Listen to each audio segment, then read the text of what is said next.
kwayo onge asara, but bedo ni kiano nyalo hinyi mang'eny. Ray Polo, Ramogi TV. Erokamano inyare Polo kuom report machalo koda mano mabende nyalo tenore en ni moko kuom joma chwo e kaunti ma Migori dwaro mondo piny owacho oket yot e yudo chenro mar komo nyuol mabende ing'ado odundu matero tong' mong'ere kaka vasectomy. Giywak ni yor komo nyuol ni dwaro omenda mathoth mabende mono thoth chwo rwake. Jojuma nigi sigana no. Nyaka sani 62.5% mag jo Kenya komo nyuol kaluwore kod lipot mane ogol kod migawo mar thieth e higano mar 2022. Kuom kwan ni 57% mag jo Kenya tiyo kod yore komo nyuol manyasani. E kaunti ma Migori kwan oganda maromo 55% tiyo kod yore go mag komo nyuol manyasani ma oting'o mano mar kede, sandan kaachiel kod mamoko. We take services to our population or our mothers at the family level. Koro Migori ka method ma ji okawo ahinya waluongo gi ni implant. Implant gin family planning methods miketo e bad. Yorno mar komo nyuol ma odundu matero tong' mar ng'at mamiyo ing'ado oko kendo koro miyo ok onyal nyuol e kit ngimane ma idendo kaka bilateral tubal ligation. Bende kwan mine matiyo kode osemedre kaunti ma Migori nyaka 2.5%.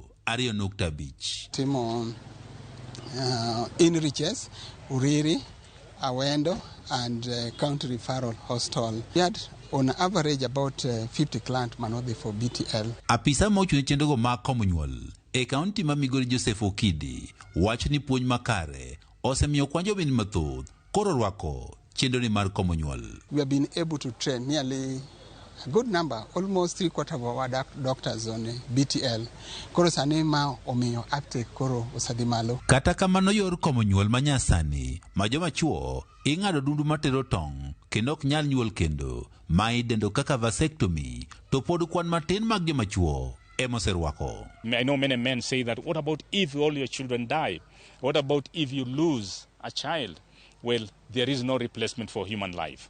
Even if one is gone and I'm to give birth to 5 more, they will never replace the one that is gone. At 2016 nyakasani nyori kanwa chapa yudo ng'ato, but we hope ni with a lot of community engagement and advocacy issues, we are seeing male involvement is really picking up in the county.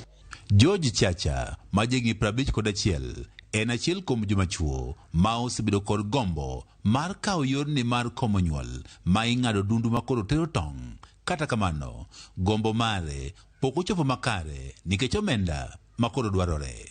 For 6 months I have been waiting to have a vasectomy procedure done on me, and unfortunately it has not been successful. It is about time that the government came in and made family planning procedures for men also very, very easily accessible. Unmet need of family planning, anyalo wacho ni we've made good progress.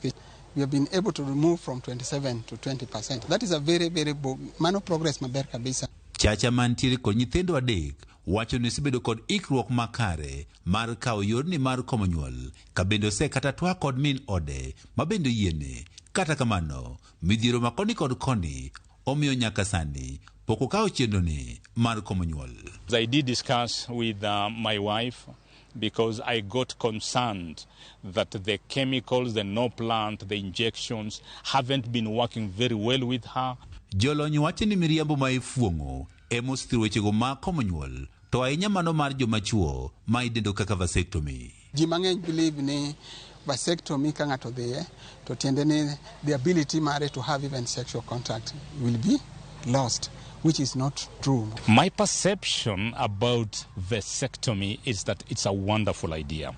Piny Kenya ka okalo kuom winjruokno ma otisi kaka Family Planning 2030 geto neno ni atamalo mag jo Kenya 64 otiyo kod yore mag komo nyuol manyasani ka oromo higano mar 2030. Jojuma, Ramogi.